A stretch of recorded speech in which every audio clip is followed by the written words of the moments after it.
Alrighty. Good morning, good afternoon, good evening, whenever you are watching, ladies and gentlemen, of today's episode, The Future Podcast. Yes, sir. Number 15. We're halfway to the 30 mark. Here we go. Almost to the 20 mark. Yes, sir. We're getting there. We see that we're getting a lot more eyes on the channel lately. Appreciate it. We really do appreciate it. It's been making our days a lot happier this past week. Yeah. A little motivation boost, if you would say. Absolutely. But we're about to hit the milestone of 1,000 views on the channel. While most people may think that's not a lot, this is the first time for us. It is, So, absolutely. We're cherishing every single one. We Appreciate appreciate all of you. The more comments we get, we'll interact with the fans. We'll let y'all know. Yeah. Maybe if that's a good idea, if we'll throw it in the next episode or maybe a future one. But we love any ideas. So you're here to listen to us. So give us what you want to hear and we'll talk about it. Yeah. We're here to listen to you too. You Exactly. know? Today we're going to kind of go in a different direction. Get it? Going to go with some of our favorite directors. You know, go across the board. Who's the best? Our favorite movies they've done. Even listing some of just the big blockbusters that they've done. It doesn't have to be necessarily our favorites, but just you can't kind of deny it. It's like they were a part of that. I mean, you know, it's kind of synonymous. One goes with the other. But it's fun to take a look behind the camera, as they say, to see who brings who brings that magic to the screen per se. Because you can say like actors are phenomenal at their job. They are. That's why they do it at such a high level. Yeah. But they can't do it unless somebody gives them an idea to go off of. Got to give them that direction, as they would say. And the best directors are the ones who are writers, because they're taking the two out of the three most important things. Yep. It's like you need a good writer, a good director, and a good actor, and you got to solve a movie. Yep. So when you see them direct and write it, you're like, you got a talent for it. And there's a few of them that do that very well. Very well. Some that don't do it well. Yeah, so, But that's okay. They don't make the cut. It's It's not for everybody. It's for most people. It's for most people. But we'll just go through. Some of these will probably have similar because there's only so many greats in this category. I was about to say the same thing. But we'll go in detail with each one. Our favorite movies. Yeah. Just movies in general that maybe aren't our favorite, but it's respectable. It's like you did a major thing in the world. It's not my forte, but some people like it. Yeah. Give them credit where credit is due. So we'll go into that. Sometimes you may not be a fan, but you can't hate on success. You can't If there's deny it. that many people that like it, there has to be something good about it. Maybe you don't see it, but others do. And that's fine. It's in the history books. Totally fine. Well, who do you got first off on your little list over there? In no order whatsoever, because it's hard to do that with directors. It kind of is. But first one I thought of was Steven Spielberg. Yeah. I mean, just a well-known, renowned name. I mean, gave me one of the best kid movies, E.T. Oh, yeah. I mean, come on. That alone puts him on top 10 at least. Yeah, absolutely. But Steven Spielberg, he's got a variety, to say the least.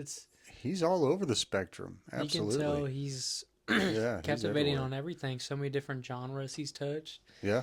I mean, Jurassic Park. Well, no, another kid movie. He's very good at being very, I don't want to say generic, but core. He's got the core values. He doesn't branch off too much, so it's not only one party of people. Correct. He can hit a wide variety of an audience. Like with you and me. Almost any movie. You, me, and then baby sister could all watch Jurassic Park. Yeah. And none of us would really be bored. It's entertaining. It is very entertaining. At least the first one. Because, there's very inside adult jokes in a lot of his movies that are supposed to be for the family. Because even in his Indiana Jones movies, there's always little sexual innuendos that the younger audience doesn't quite get, but the adults kind of look at each other and go, "Did you hear that one? That was pretty good. That was a good one." He's very good at that, and he does that in Jurassic Park. And even in E.T., where E.T. gets drunk. Yeah. And you get to see Elliot drunk in school because they're synchronized, I never knew what that was. I never knew. I just thought they were acting weird, and then I got to the age. I was like, E.T.'s getting drunk. E.T.'s drunk. And Elliot's drunk in the middle of elementary school, and nobody thinks twice. And he eats a frog. Yeah, and then he eats a frog. Oh, my gosh. That movie's on. I don't know what you're doing. If you haven't seen E.T., I guarantee most of our audience has. I mean, you can't watch a media podcast and not know what E.T. is. That's such a classic. That is such a good movie. If you haven't watched E.T., You have to. I You think it's a need to. necessity to say you're a movie fan. You need to go back to your childhood and watch some of that, you know? Jeez, get back into the groove of things. He also did Saving Private Ryan. Saving Private Ryan, you know, because like you said, he can take another big one of his for the family was Hook. Oh yeah, I mean, Peter Pan with phenomenal. Robin Williams. Are you kidding me? I will say was the backtrack to Saving Private Ryan. Yeah. We're both, you and me, not very big into war movies. There's only maybe a handful that I'll watch and tolerate. Yeah. When most of them, it's based on the person, not the war. But Right. Saving Private Ryan, it's good. Definitely, I'll watch it if it's on the TV. But it's just one of those where he took a leap, and luckily he did good in it. He Because if he did a really bad good war in movie, yeah. it probably, if it didn't do as good as it did, Yeah. I feel like that would have tanked the latter half of his year. He was fortunate because, I mean, it was a stellar cast. I mean, it was a star-studded cast. You know, Tom Hanks leading the whole thing. But, yeah, that and, you know, Schindler's List. Oh, yeah. I mean, to take such a dark path compared to some of his others. So far away from it. You know, of course, this preceded a couple of those, but still, it was just to show his vast abilities to go from one spectrum to the other. And then Jaws. I mean, yeah. Clearly. One of the... I mean, good Lord, I should have had my shirt on for that one. I have a couple of them. But, I mean, Jaws alone, what he did, I mean, he struck fear into the whole nation, the whole world. About a fish. Nobody wanted to go in the water. No. You know, the way he can go from one feeling to another, it just that speaks bounds about what he can do, you know. And the Indiana Jones movies like we were talking about. Those are just fun family movies. Even a grown man can love. I never get We tired both have of all them. of them on DVD. Yeah. So it must say something. It's passed on from one generation to the next because it is so good. And when great actors want to keep coming back and working for you, that says something else. That, like, you know, I really love the direction you give me. I feel like I understand the character better. I feel like I want to do this more. Like, Exactly. that's awesome, you know. And then that just makes the director more, like, satisfied with what they're doing. That they put even more into it. Yeah. Try to draw something else out of you. And it's nice to see that there is a select few. There's more that are good at it than you would think, but there are a lot that struggle with it too. Oh, there are a lot that struggle with it, and I think those are the ones I feel like they lean on the actors too much.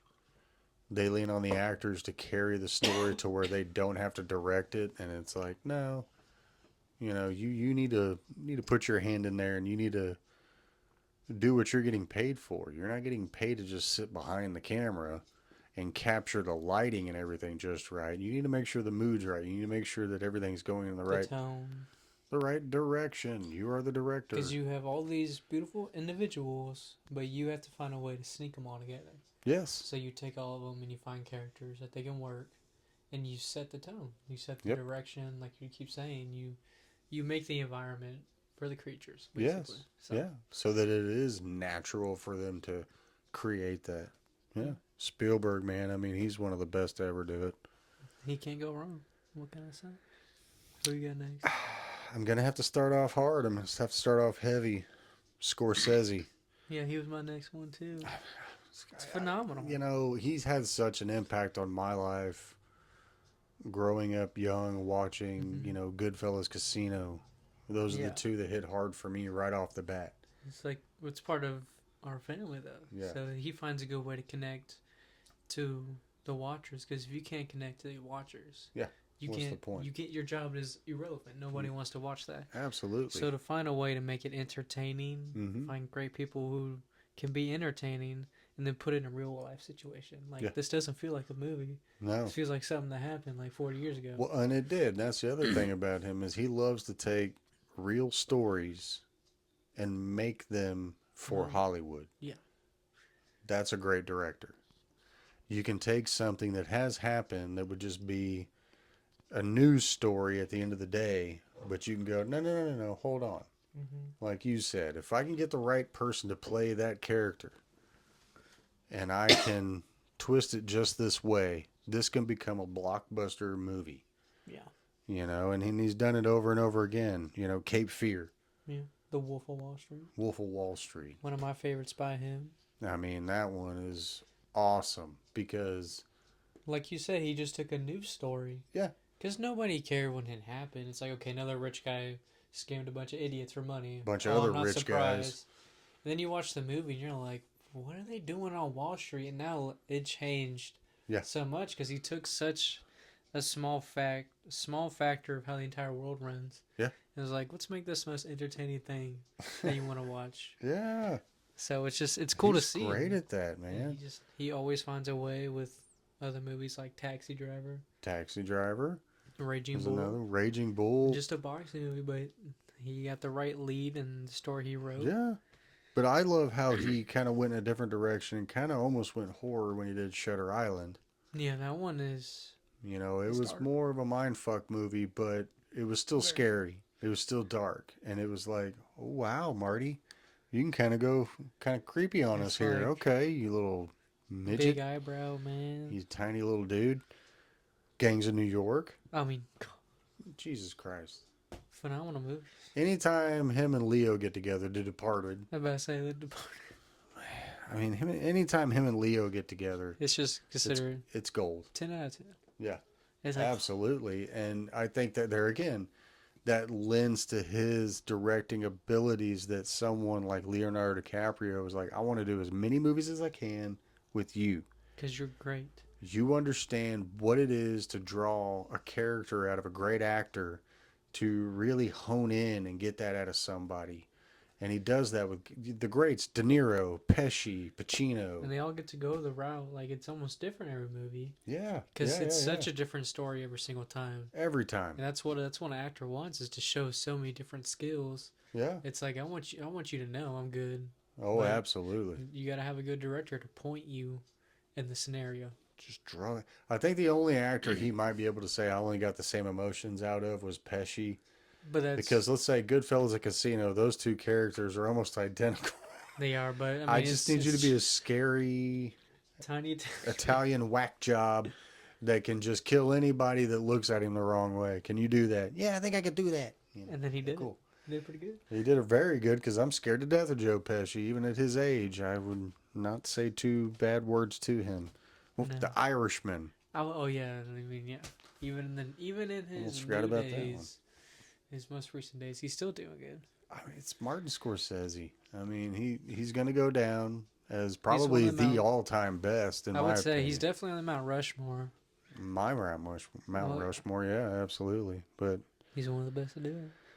I mean, he's got some horrible-looking eyebrows, but that is one amazing director. He's got a great mind, just not the brows for it. Just not the brows for it. But that's okay. That's okay. We're gonna let that slide. He's got talent, so maybe I wouldn't be upset if people made fun of my eyebrows. I'm making billions. Yeah, I got some shitty eyebrows. You can make fun of them if I can make money. Exactly. No, I definitely have Scorsese on there. It's hard to pass him up. I mean, the audience is gonna agree. That's impossible not to. Yeah. My next one, he's not one of my favorites. I just like two movies by him. Stanley Kubrick. Because you have The Shining and Full Metal Jacket. Well, I'm going to combat you because he's on my list because I got some of his that I love. But yes, Stanley Kubrick. Jesus Christ, yeah. He's not one of like my all-time favorites. Like, he's not like my Mount Rushmore. But those two movies, very good. I enjoy them when I watch them. Yeah. The Shining alone, I mean, what he did with Jack Nicholson, what he did in bringing Stephen King's thoughts to life like that. Pretty damn creepy. I would say probably that one's a close tie with The Green Mile with the perfectly adapted Stephen King. Absolutely. Those two, but I mean, The Shining is so good. Yeah. I mean, like we talked about the hot takes, I actually enjoy the ending of it.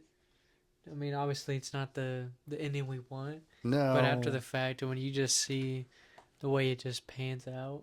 It's perfect. He's frozen. It's like he took the most unrealistic scenario in most people's eyes. He made it seem real. At the very end, he brought you back. Yeah. It was like, oh, nope. You don't get that non-realistic ending. You don't get what you want. Because he opens and closes basically the same. He opens up like a normal movie. You're driving to a hotel. Everything's fun. Yep.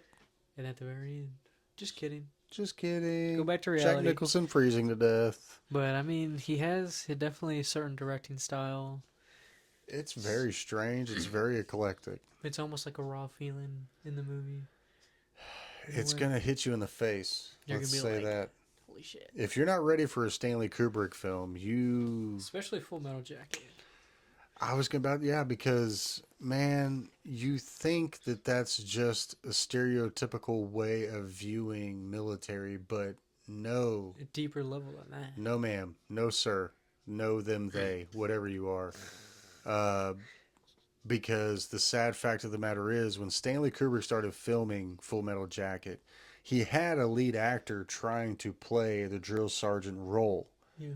But when they got on set, and they were on the military base because he wanted to film it on a real military base to get that raw feeling as you just touched on. Yeah. They noticed that their actor was nothing near as raw and real as these actual drill instructors, these drill sergeants, which my grandfather was one. His great grandfather was one. Yes. And no, it's not any stretch of the imagination. What he said is all verbatim. How they are is what they are. What they say is what it is. It's very raw. It's very real. And if you cannot handle it, please be careful watching that movie because most of that's not scripted. Nope. It is what came out of his brain, out of his mouth, and that's what Marines say to each other. That's what Army men say to each other in boot camp to motivate each other. You are a maggot. Can you suck a golf ball through a garden hose? You know, all these things that are said through that. We can't say it on here because we will get canceled faster than anything you've ever seen. Yeah. But if you watch that movie, oh my Lord. It opens your eyes. It really does. Makes you feel sad for some of those people. Yeah, you're like, holy shit, why did you want to do that? And you'll see, like, you'll just know what we're talking about when you watch the movie. It is. Prepare it's yourself. Harsh. It's very harsh. But there again, one of my favorite ever movies is a Stanley Kubrick film, Clockwork Orange. It's a strange one. Such a awesomely strange, awesomely devious, chaotic movie. And it follows a group of people that are in a cult, basically, and they do terrible, devious things to people around them just to get their own rocks off and have fun. It is absolutely terrifying. It is absolutely just everything that's wrong with the world. But for him to be able to capture that on screen and make you feel fear in a sense of not jump scares, but reality, that there are crazy people in the world. And Stanley Kubrick is a crazy individual, and I think that's why he's able to do those kind of movies. You know, and what's crazy about that, you know, he did all those. He did 2001: A Space Odyssey, and then he does a movie like fucking Spartacus. You're going to do an Academy-nominated movie like Spartacus and then have all these other nut job movies that are just, but he's on all four corners. None of them are the same. No. Not one of them are the same. There's so many directors that kind of, they'll stay in that line. They'll kind of, okay, we'll go here and then we'll come back. Yeah. I'm going to get back to that, you know, that safety zone, you know, we're good. Make sure I got a job next week. Yeah, exactly. Stanley Kubrick's like, you know, I'm good at what I do. Fuck it. Like, what's going to be fun to do? I bring people to the seats. Why not bring them something? Yeah, I think that's Spartacus. Let's do a gladiator movie. It's like, what, man? He saw Stanley something. Kubrick, man. That was a good pick. That's a very abstract, very good pick. Like, most people interesting guy. Don't think about his movies, but if you watch them, like, you understand he's really good at what he does. It's an interesting director. Yeah, that was a good pick. I was hoping you'd get to him. Good. Well, I'm glad. Yeah. Very good pick. What you got next, huh? Well, I'm going to go with my safety net. I'm going to go with Rob Zombie. Yeah, I figured you have him. I didn't do any horror, like strictly horror directors at least. I figured you would. I hate to lump him on the whole. He's a good director, okay? Yeah. And it's just because he's got a dark mind, and I love that about him, because I have a dark mind. that he leans towards horror because it is a safe net in the environment of you're very rarely going to be censored. Yeah. You can kind of do what you want and kind of get your artistic expression out there because it's fantasy at the end of the day. And I think that's what Jordan Peele likes about it. Yeah. I can kind of get away with what I want to because this isn't reality as y'all want. This isn't drama. This is horror. This is our world. We can do what we want to. But what I love about him is that Rob Zombie can make you truly appreciate reality in the sense of bad guys can win. Yeah. So a lot of his movies are very, very realistic and very, very scary in the sense of I don't think they have a chance. It's like, holy shit. This is not going to end well for these people. You start really fearing for the actors. Yeah. His first movie, House of a Thousand Corpses, Devil's Rejects, and Three from Hell, that whole trilogy, following the Firefly Funhouse family is just, that's scary because there's some people in the backwoods of America that are probably really like that. And it's just bad, but he makes you realize, like, not everything's sunshine and rainbows. Like, you got to realize, like, appreciate where you're at. Yeah. Appreciate the good life. Because there's some fucked up individuals in the backwoods. Yeah, count them blessings that you don't live out there. Yeah. But it's his other stuff when he remade the Halloween movies. And he almost made you feel sorry for a serial killer. Yeah, because at the beginning it's so drawn out in the right way. Yeah. All we know, that's the very right right way. But he makes you feel bad. You're like, damn, this guy's got the worst life ever. And then he kills him. You're like, good. Is it good? You almost start rooting for him at one point. Like, yeah, that dude was a dick. Go ahead and kill him. That like kid bullied you. Yeah, fuck him up real quick. Like, you almost start rooting for him at one point. And it's a strange thing to do in a horror movie. Yes, but then you start to slowly realize, oh, wait, yeah. Okay, yeah, that stuff's illegal. Not supposed to do that. That's bad. And then you're like, maybe I shouldn't root. One of the things I loved about him was how he brought back one of my favorite childhood shows to watch. Even though it wasn't from my childhood, I grew up watching as a child because what my parents grew up watching, and that was the Munsters. Mm-hmm. And he brought that to the big screen. And I think he did an unbelievable job of it because he is such a super fan of the TV show that he stayed true to the roots, didn't over embellish it. He did a great job giving it its respect, and to me, gets respect. And as a director, you want to understand you don't want to ruin the original if you're going to get a chance to. And there again with the Halloween and with the Munsters, he truly understood. I'm going to give it respect and just make it a little bit more modern, but not in the wrong way. Right. Just bring it to life in modern times. Slight re-envision, but make the colors a little bit brighter. Just a tone. Man, Rob Zombie, I just don't think he gets enough credit. And I know it's because a lot of his movies did get mainstream attention because it is a little bit graphic. Yeah. But if you can allow yourself to open up to some of the graphicness and just kind of understand where he's trying to take you, so worth watching. All of his work, all of it. That, Lords of Salem, 31, all of them. Watch Rob Zombie. Very interesting, good movies. Yeah. I will say, very good. Kind of just swept away with that one, so, I'll let you go ahead and go now. I'll take the next one. I'm going to do another good actor who's brought pretty good amount of movies to the screen, Tim Burton. Very good. And if you're wondering why I was just sitting here and just not talking, I was thinking about a movie, Edward Scissorhands.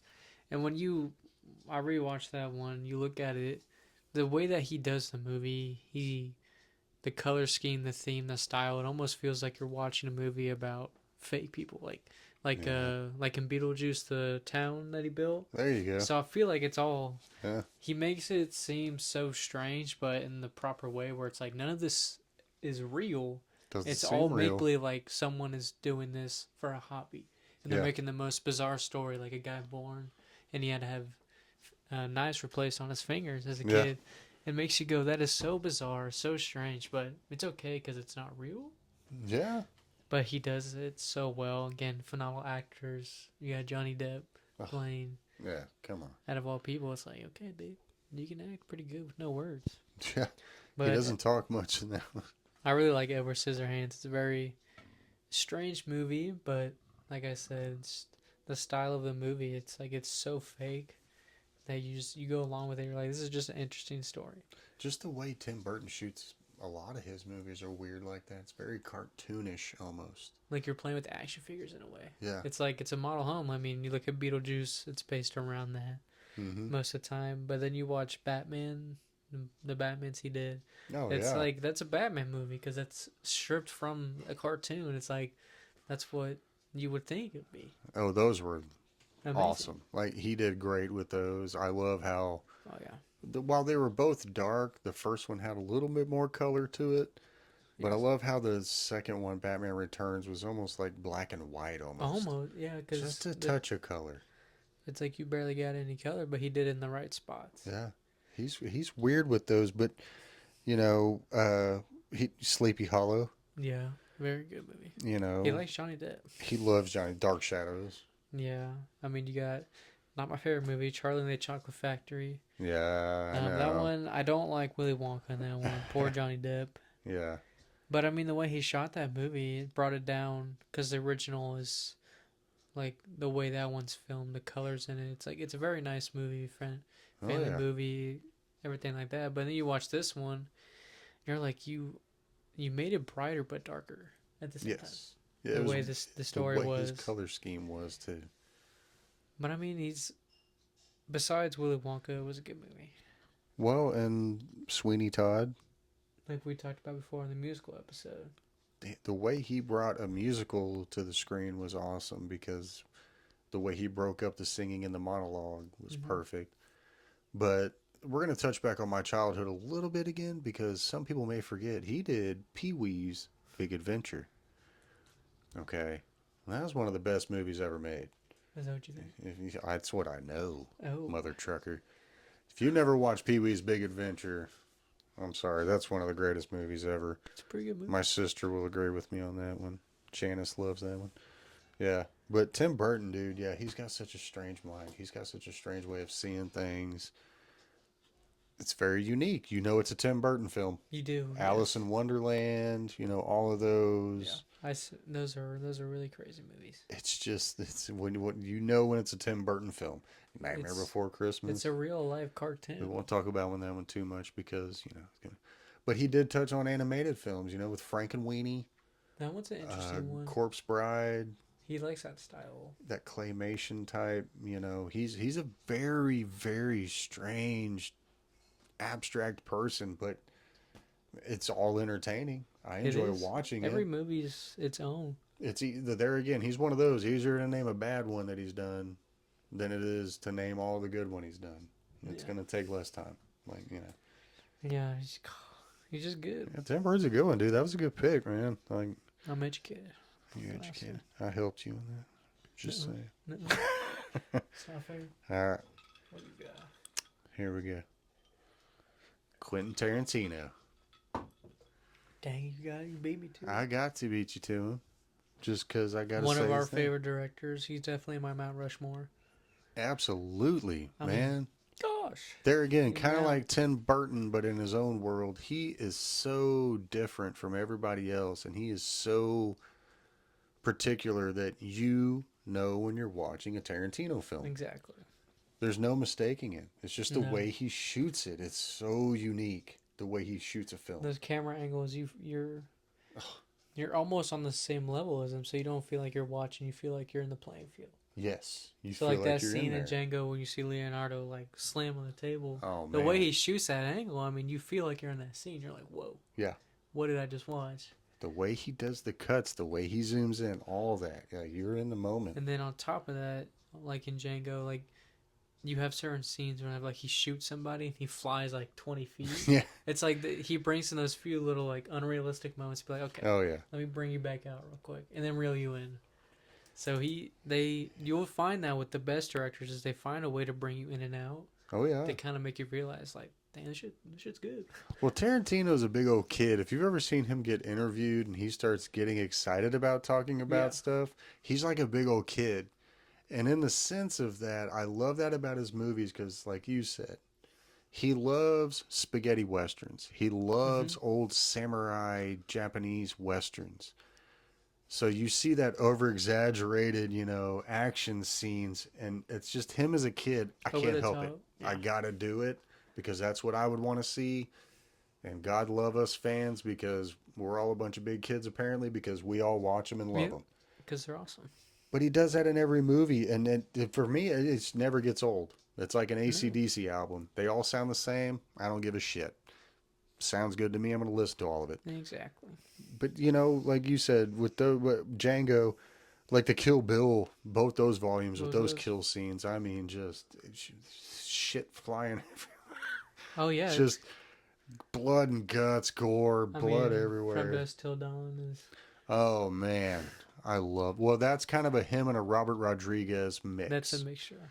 We can kind of get into that while we're talking about him because I was going to lump Robert Rodriguez in there with him Mm-hmm. just because they have worked so close together, and Quentin Tarantino kind of brought him up with him. Yes. Like those two are amazing together. I mean, you got um, Reservoir Dogs. I knew you were going to say that one. That's your I love that favorite. movie. That's definitely Maybe my not your favorite, but you like that. not my favorite all time now, but top three for his movies. I really like the style of that movie, Oh man, how it comes literally full circle. yeah. And I won't say any rest because it's a good story. But I mean, and then he also acts in that one. Well, but he is the king of low budget blockbuster. Oh yeah, he finds a way to make millions off of And he thousands. taught Robert Rodriguez how to do the same thing. And it's like, look, It's skill. get you some good actors that know how to read a good script and just get them to agree to do it for a little less money and just tell them, trust me, it's going to be a cult It's gonna classic. be, It's going to turn out to be and this. it always does. You got to be a salesman as a director and a writer sometimes. You gotta But, you gotta make them believe. dude, well, you did the same thing with Pulp Fiction. Oh yeah. I mean, come on. If you've never seen that, you just, whatever rock you've been under, push it off to the side.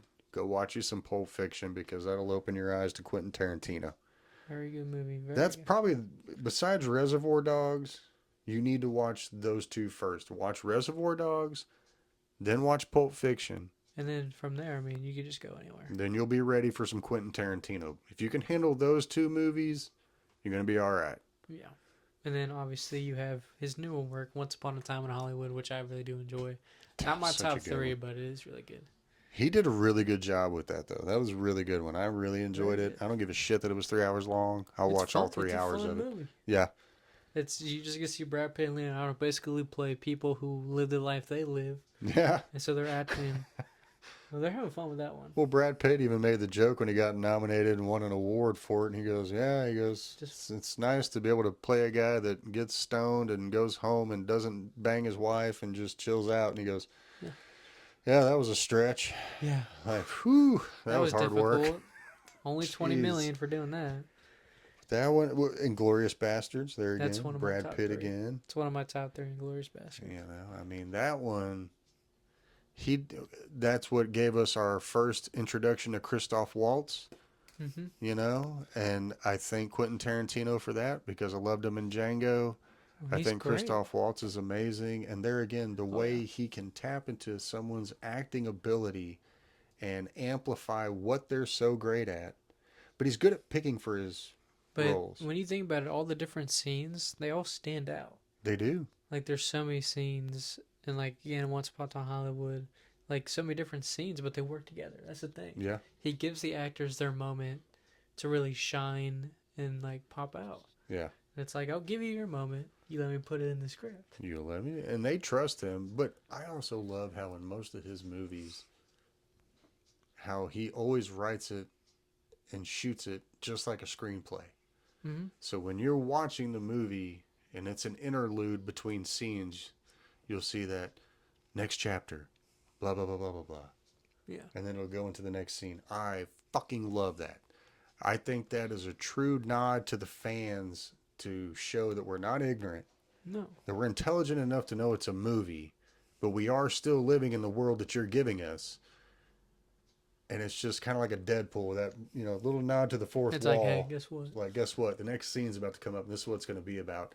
and you kind of get excited. Oh, you do. It's awesome. You know, he did that in Hateful Eight. If you want to watch a good whodunit western with a Quentin Tarantino Twist on it. just a mind fuck twist on it, Hateful Eight. That's a good one. I love watching that one. There again, his usage of Sam Jackson is bar none. He always gets the most interesting role. Anybody who can let Sam Jackson just roll off the MFers left and right. Thank you, because it's just a beautiful tool that he has. He says it beautifully.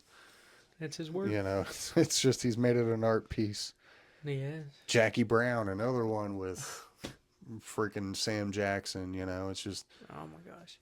But Tarantino, man, I love it. I hear he's supposed to be coming out with like a little mini series thing before he calls it quits. Yeah, I wonder what it's going to be. It's going to be a bunch of mini movies. We'll have an episode on that, hopefully, if it happens. I'm hoping. Because we're going to be watching it. Oh, you best believe it. You better believe it. I think, why not go from another great to probably my favorite, Christopher Nolan. Oh, yeah. I knew you were going to go with him. So, by far, my favorite director. He gave me my favorite movie on top of other movies. Yeah. That have just brought greatness into my mind. Christopher Nolan is he's slow with how his process goes. We only get a movie every so often, but that's why they're so good, because he builds that craving for a great movie, like Oppenheimer. Oh, man. People were like, how is he going to do this without CGI? Like, this is practical effects. Yes. It's like, how is that going to be possible about an atomic bomb? And then it literally got nominated for, 11 Oscars? Yeah, it was up there with some of the tops. I think it's like the top 5 most nominated movies of all time for any award. So the fact that he's doing that in his slow time of directing, he's like, I'm taking it easy nowadays. Let's do an Oppenheimer film. I'm just, whatever. Quick billions of dollars. What's a 3-hour movie and Oscar nods? It's whatever. But I mean, that movie's phenomenal. I know one of his fan favorites is Interstellar, especially lately. Such past great few years. Film. All right. I like Interstellar. Inception is better though. I will agree, only because I have not watched Interstellar. The reason I have watched Inception, and I love that movie. The reason I say Inception is because growing up, I loved a lot of the stuff that, like the mind and like the idea of like a 3D or 4D world where everything's moving. I really liked that growing up, and to get to see that in a serious movie with some really great actors, a great story, the fact that you go in 5 different minds at the very end. It's just that branch of like what would happen if you could go into your brain. Yeah. And live inside that kind of world. See, I always enjoy those kind of movies better than space exploration. Yeah. I mean, I get it. It's supposed to be epic in the sense of, the cinematic shots and everything, and Matthew McConaughey, and all that. But I'm sorry, it's just Inception. You got Leo. Yeah. Leo beats Matthew McConaughey every day of the week. I'm sorry. Even if it's the What's Eating Gilbert Grape, Where's Arnie that's in Inception, I'm going to watch that over Interstellar. Sorry. Anyway. It's a great movie. Inception's great, man. It plays with so many possibilities, and I love movies that make you think, well, is this possible? Can we do that? An even better one that he did, Tenet. Oh, yeah. Even the name alone tells you what the movie is about. It's the same word backwards. Yeah. You just look at it different. I love that fact of what is the possibility that there's 2 parallel universes and they're just in opposite reverse of each other. Yeah. It's like what happens at the end when you meet. Man. And he just does perfect. This is actually the movie that made me think that Robert Pattinson was actually realized, like, okay, he's a good actor. He just had a terrible start and got unlucky. It's like, dang, you just got unlucky and you played one of the worst characters ever in a vampire movie. Yeah, you were just a glittery vampire for a minute. He's redeemed himself. Like, he's gotten so much better since those days. It's like he did Good Times, which is a really fucked up movie. If you ever want to watch an indie movie. Lighthouse, strange one. And then you got Batman he did good as, but... I mean, you're in a movie with Willem Dafoe in Lighthouse. It's going to be strange. It's Willem Dafoe. And then you did, what's that one he did with Tom Holland where it was in the West or the South? And he had like a super high-pitched Southern accent. It's like, okay, dude. Yeah, he can branch out. He's a damn good actor, and I'm just glad he...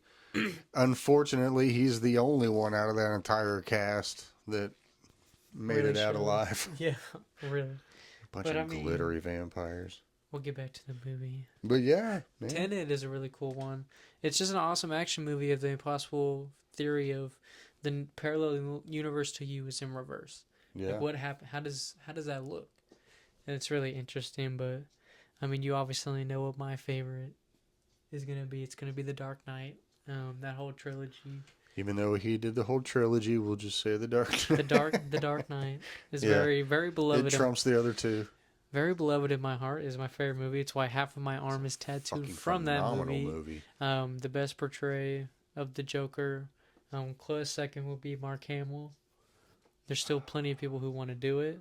Jack Nicholson. He's up there. He's number 2. But Heath Ledger. The story. Yeah. The fact that he let Heath Ledger become the character and said, improv. Yes. And that whole scene when we see Joker meet Rachel for the first time, complete improv by Heath Ledger, and scared her literally. That reaction on her face where her eyes are like that. Oh yeah. That's true feeling. He walked around talking to himself. Michael Caine forgot he had a line when they came out of the elevator, and Michael Caine forgot his line because he had never seen Heath Ledger. Can you imagine seeing that walking so through even someone as seasoned veteran as Michael Caine, well Bruce, Master Wayne, even someone like him who has done so many movies, won Oscars, been with the best actors in the world, done it all. Oh my gosh! This dude comes out as a schizo clown and terrifies him. The way he would walk. Though. Yeah, and he just completely shut down. Like, what the fuck am I looking at now? That's amazing. And Christopher Nolan, he just kept rolling. He's like, kept rolling. I bet he was happy. That's what makes a great director, though, knowing when to keep going. And that's what he did for Dunkirk. I mean, that one. I haven't seen that one in a long time. I need to rewatch it. Yeah, because I'm not big on war movies. No, but it's still that one is one of the good ones you can watch. But I mean, The Dark Knight. I mean, the whole opening scene. Yeah. What doesn't kill you simply makes you stranger. And it's just he found the perfect co-stars. Oh, he did. And he made one of the best superhero movies. That one I feel like is a good mix between it's its own genre. It's one of those movies where it stands out so well. You're like, this is yours. Yeah. This isn't a Batman movie. This is a Christopher Nolan superhero movie. This is just a Christopher Nolan Heath Ledger movie. Yeah, it's just everybody else was just kind of there. You took two great minds. And they kind of joined in at some points and put in some monologue. That's what you want. You see a lot of these actors now that they're older and they've done it for a while. Like even Matthew McConaughey said, it's awesome for an actor to get told, I'm just going to point the camera at you. Here's the scene. Yeah. Do what you train and what you believe you're good at. Yeah. And you will make greatness. And look at Heath Ledger. I mean, he's still praised to this day. Oh, my God. Damn near 20 years later, he is still considered the greatest to do it. That's why, like, even though I love the Joker, if someone gave me $1 million and said play him in a movie, I would say no. I said, I'll play aside the character. Yeah. But I don't want to, it's like you don't want to ruin that. And a few people have tried. 99% have failed. And you've all failed, except for Jack Nicholson. But he did it first. I'll just keep saying Jack Nicholson. No, I was going to say, just because I'm a little bit on the darker side of filming, but Christopher Nolan, for me, I loved it when he did Memento and Insomnia. When he directed Al Pacino and turned Robin Williams into an absolute creep in Insomnia, like, that's a good movie. I need to rewatch that one. It's been a long time. And Memento's a good one, too. If you want to watch some good crime thrillers that really make you think, really want to watch a good who done it, like, that's what's the good thing about Nolan. He's really good at making you think. He's good at making you pay attention. Mm-hmm. Really good at making you watch the movie because that's what we're here to do. Exactly. And he kind of makes you become your own detective in a sense where you start trying to pick up little things. You're going along with it. You're trying to figure out, is this scene real? Like he does. I think one of the best ones, obviously Memento's up there. And then Inception, you don't know where you are in the movie. Hell no, you don't. You're confused after the first 10 minutes because they just got out of a 3-layer brain trip. And you're like, okay, now what the fuck is going on? Yeah, so what's a hell of a 3-layer brain trip? And then, that's how the movie starts, with you already asking questions. Yeah. And then he does that with every movie. You don't know what's going on. No. And maybe it's like, that's a good thing. How is it so great to not know? It's a good thing because ignorance is bliss. It is. The less you know, the better, because then you can just enjoy the mystery. Mm-hmm. You don't have to know everything to enjoy it. That's what's Exactly. great, not knowing. He's phenomenal at really Yeah. opening the eyes. But I'd figured you knew I'd put Christopher Nolan on I knew you did, and I just had to have a couple of my own from him there. There because you go. while we do share a lot of the same ones as his, I mean, just because I like how he can dance around a little bit and get darker with like movies like Insomnia and stuff that, it catches my eye. And then, of course, I mean, The Dark Knight. I mean, Jesus Christ. Yeah. I could watch that every day. It's such a great movie, regardless that it's a comic book movie, and I love watching those just as you do. It's just the simple fact that he did such a great job and showed such love and detail to characters that we love and adore. That you earn that respect, and it's like, cool. I'll watch your stuff. It's a big nod to the director. Yeah. So if we ever have get to ever get to the point where we have guests on this podcast, I'm Oh gonna do man, everything in my authority to get that man in front of me. I don't know how well that will go. might It have to will be take a long time to get to that might point. have to be via satellite because we might creep them out. We love you. Your movies are so You're good. amazing. We're not worthy. Can I go now? We're hoping. Is the time up? You only had an hour. But no, I mean it's hard to go wrong with Christopher Nolan. It is hard, but it's also hard to go wrong with Who you gonna get me? James Cameron. Yeah. I didn't get him on here. I forgot him, so I figured. You can't forget James Cameron. I just didn't get him on the list. I Come always on, forget. man. I always forget and then remember later. But he's one of those, much like, Tarantino and a few others, where he's only made so many movies. He's only made 9 movies. But they've all been. But in that span, you've got freaking Terminator 1 and 2, Mm-hmm. Aliens, Oh yeah. Avatar 1 and 2, Oh yeah. and Titanic. There you go. Just we could just leave it at that. We could just have dead silence for a couple seconds while we read over notes on the next director we were going to talk about, but we won't because that's weird and nobody wants that. But yeah, man, I mean, and the fact that he kind of hits all these different genres, I mean, there again, that's what makes a great director. He went from doing Titanic to Avatar. Like, Yeah. You took one of the most terrifying histories to ever happen to the U.S. because it was such a big fact, and all these people, like, gruesomely died in just freezing water. Yeah. And then you go around and you're like, actually, let's make a kids movie in space about aliens who are blue. Yeah, let's make some blue aliens. Like, what the fuck are you doing? How do you do that? I And you do good at it. Yeah, you went from Jack and numbers don't Rose to the lie. Blue Man Group. I don't know. Although we talk always about how we don't care for Avatar, the numbers don't lie. No, the numbers Unfortunately, don't lie. It has performed greater than movies in the past decade. Yeah, And it's just much more. that just shows you that he knows there's different audiences out there, and he knows what they like, and he wants to give them what they want. And see, he's to me, I didn't put somebody on this list just because I didn't feel like they fit, but kind of like George Lucas. Mm-hmm. George Lucas created his own world in Star Wars. Exactly. And he wanted to get that out to the world. That's kind of how it is with James Cameron and Avatar. It's like, he took the time to create this own little world of his. And he's a super nerd. Yeah. And he wants somebody else to play, Dungeons and Dragons with him. So he's got to introduce somebody to Dungeons and Dragons in order to get them to play. Out there. So, I get it. And, hey, respect to having your own artistic expression. Like you said, numbers speak for itself. Clearly, people really enjoyed it. I think 3 and 4 he already finished writing. Tells you he likes what he's doing. He likes what, and then that's great, man. That's great. He loves what he's doing. I don't have to watch it for other people to enjoy it, so that makes it great. Yeah. That means I can go watch my own thing, and I can enjoy it without y'all. There you go. But that's great, man. And see, when you get that deep into the game, and you're that late in the game, and you can just start doing what you enjoy, you've done something right. I mean, it also helps that Avatar made him and Titanic made him probably a couple billion in the pocket. So I'm sure it was easier to go for someone to go, I want to do my dream. Yeah. I don't have money to fund it. Oh wait, I have $4 billion. I can literally do nothing for the next decade and just write stories. Oh wait, let me just go sell one copy of Titanic and make another $1 million. Yeah. Exactly. Well, and even then, the residuals he's getting off the Terminator movies, the first 2, they are played all the time. Everybody watches them. Mm-hmm. They're classics. One of the most quoted movies. Yeah, I'll be back. It's like, yeah.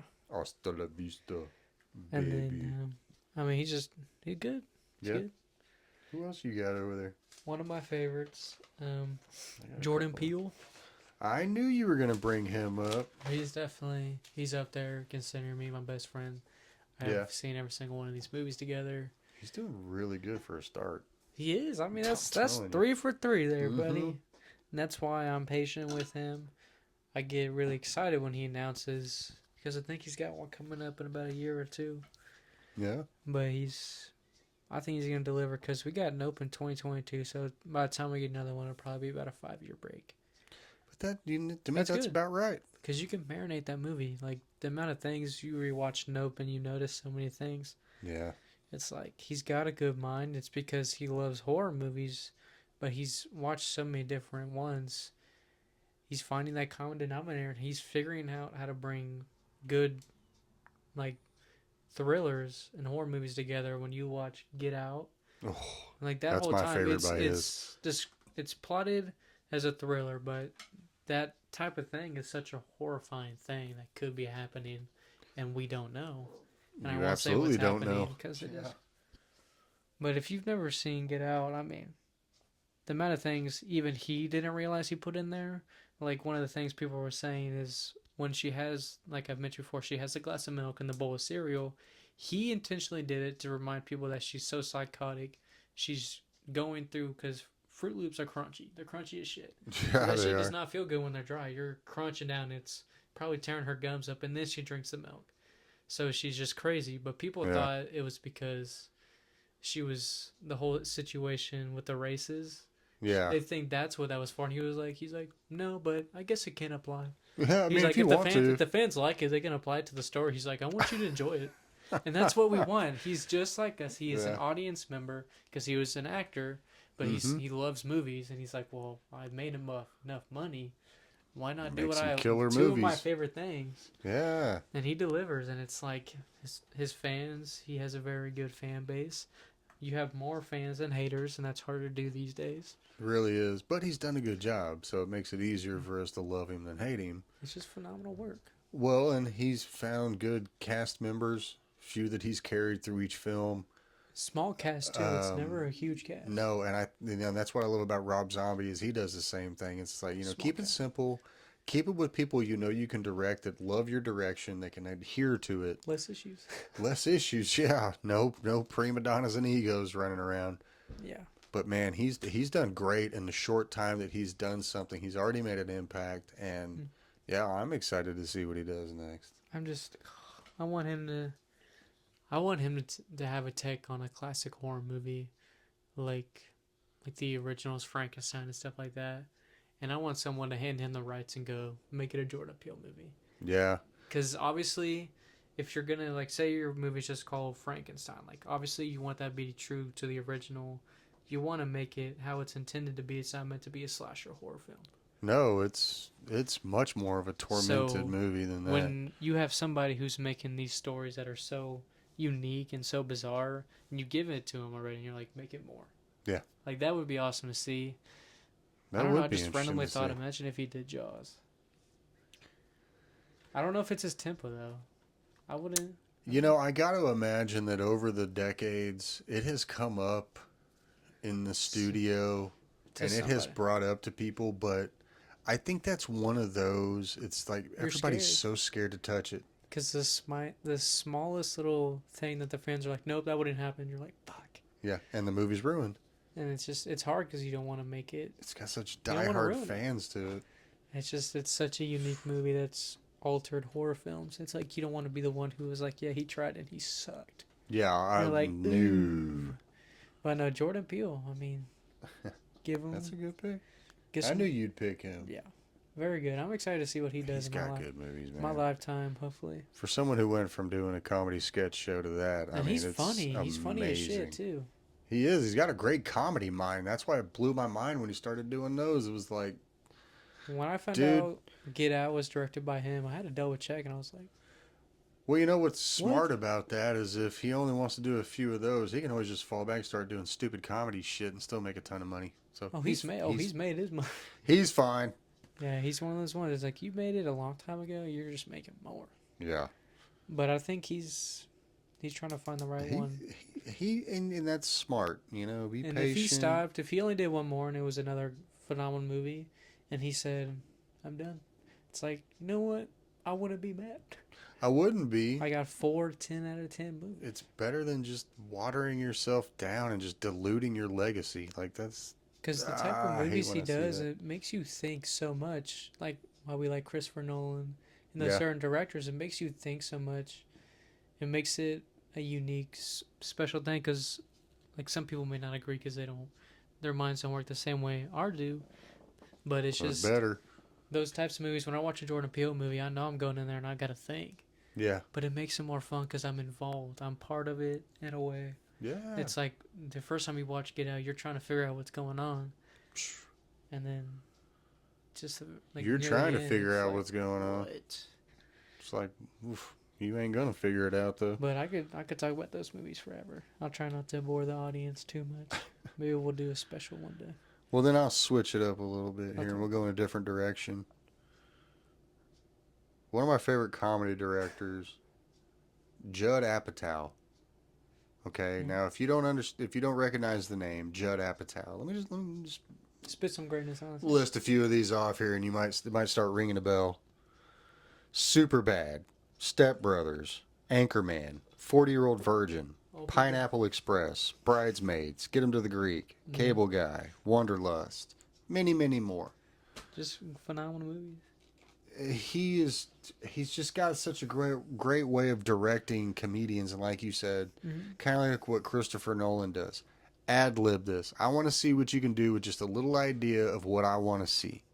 And I want to see what comes out of your brain as a genius at what it is you do. And I'm going to record it, and we're going to see what happens. And I'll put it together right. And I know I listed some of those off a little fast, but Jesus Christ, off of Step Brothers, Anchorman, and 40-Year-Old Virgin alone, those are some of the funniest movies you've ever seen. Yes, they're funny. It's introduced us, brought Will Ferrell to the mainstream even more than what he already was. Steve Carell. He gave us Jonah Hill. Yeah. You know, with Bridesmaids. Oh my gosh, that's a funny one. That is one of the funniest all-female cast movies I've ever seen in my life. It's almost like the perfect SNL skit. Yeah, I mean, it just brought it to the big screen. And I mean, just his way to just let people loose but catch it perfectly on screen and make it the funniest thing you've ever seen. I just think Judd Apatow doesn't get enough credit for that. I mean, the amount of laughter he's brought to the world through movies is just phenomenal. Awesome. I love it. It's awesome to say you can do that. I mean, a lot of my childhood is what he just said. I'm telling you, man. And I mean, it's great. I'm sorry, Wanderlust is underrated. If you haven't seen Wanderlust, you need to go watch that. Paul Rudd's amazing in that one. It's one of the funniest movies you're ever going to see. Him and Jennifer Aniston. Please go watch Wanderlust. That is one of the most underrated comedies of all time. He's giggling me just saying it because he's starting to remember some of the scenes in that one. Such a damn movie. It is just so... Paul Rudd is unbelievable. Wanderlust. There you go. Homework for the week, viewers. Go watch Wanderlust. Yeah. From now on, you have to watch at least 3 movies we describe in every podcast. Uh-oh. We better get to horror movies then. No. Don't scare them away just yet. We'll get you all attached. All right. Who you got? I got a random one. Probably nobody thought I was going to say, but David Fincher. Okay. He's got some good... really mess with your mind on. Almost all of this is real stuff. Yeah. You got The Zodiac Killer. One of my favorite movies that Robert Downey Jr. is in because he actually gets to play a real character that is very dark. And then you have Seven. Oh, man. What's in the box? What's in the box? And then one I don't really care for, The Social Network. It was okay. I don't really care for it because it's about a rich guy who's a nerd and went to a really expensive college. Yeah. So I don't feel bad for you. Yeah. Oh, I'm sorry you went to Harvard and you made billions of dollars. Oh, you were made fun Poor of. Aren't fella. we all? Nobody likes me. Meh. And then you have the the Curious Case of Benjamin Button, which we've talked about before. Awesome film. He loves Brad Pitt. Fight Club. I mean, Come on. How we could you know who not his love favorite Brad actor Pitt? is. But the three that he did with Brad Pitt alone, I mean, Fight Club is Mount Mushmore for almost 90% of men. Yeah. Because it is the You kidding ideal me? movie for someone. I almost just spoiled the whole movie on accident. You I almost let that one slip because man. thought I was just me and him talking for a second. Yeah, it happens. But the Curious Case of Benjamin Button again with Brad Pitt is such a bizarre story. Yep. That was happening, and then the year that it takes place, such a long time ago. It's like no one could do anything. It was a good period movie. Yeah, he did a good job on that. And then you have Seven, the ultimate mindfuck of a movie. Jesus Christ. It's Him one of and those Morgan ones. Freeman together. Morgan Freeman. And then Zodiac, I know you like that one too. It's got Jake Gyllenhaal in there. That's such a good movie. Like That one. I love The movies opening based scene on alone reality. Yeah, is insane. it creeps you out. It gets you started in the wrong way, but it gets you started. It makes you go, well, I'm never living in New York City Yeah, or Chicago. don't move there.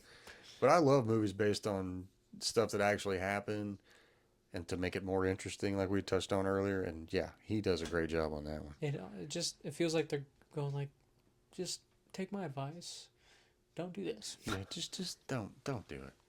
But he's definitely up there. He produces a lot of good movies, and it's very good. He hasn't like one of those ones where it's like you haven't put out a lot, Yeah, but what you do put out is 90% good. that's It's the out there. thing, man. That's worth Quality, not quantity. Exactly.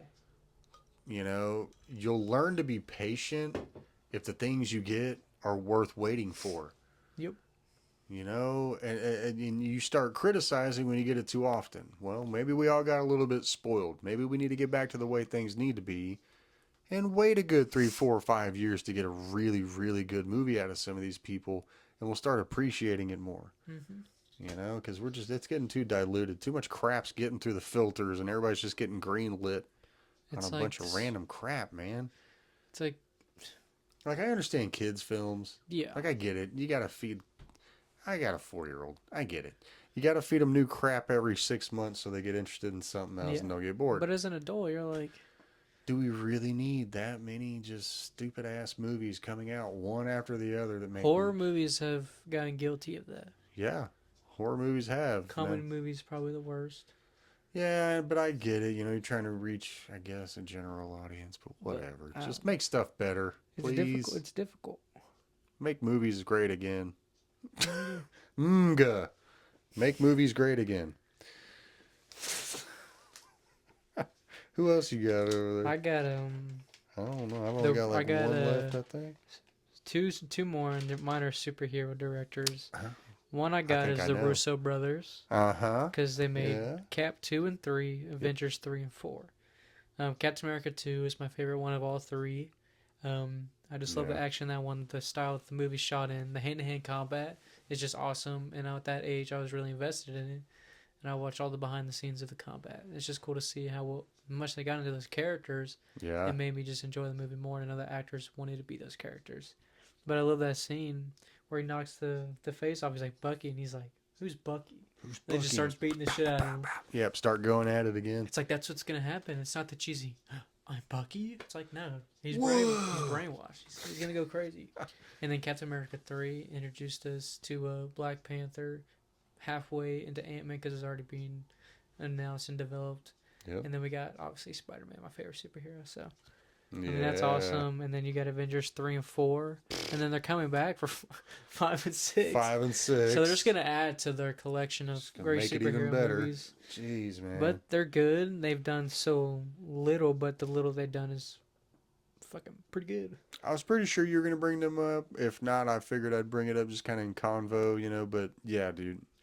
They truly revolutionized Marvel. Now they're going to save Marvel. Yeah. Thank you, Deadpool. Continue to save it. Thank you, Deadpool. Marvel Jesus. Brought us back on track. But yeah, man, Russo brothers, they do a really good job of adapting and bringing what's in the pages to life. Yeah. Like, they do a great job directing. Like Captain America 2 is almost one of the most realistic superhero movies because it's on the ground most of the time.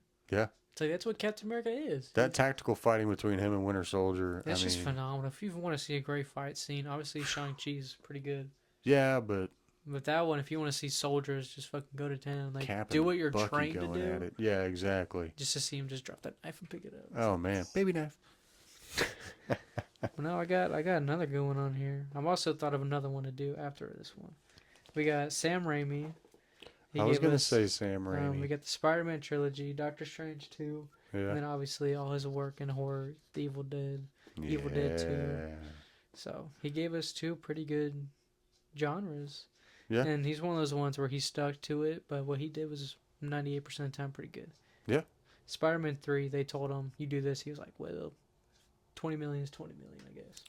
It is, and I don't have to ever see y'all again, so then y'all just like do shit. it and leave. But what he did with I think out of that whole trilogy, Spider-Man 2 is definitely the best. Yeah. I like that one. Not to say that Willem Dafoe is not great as the Green Goblin, because he's phenomenal. Oh, he is. He embodied the Green Goblin as much as he could with what he was told. Yeah.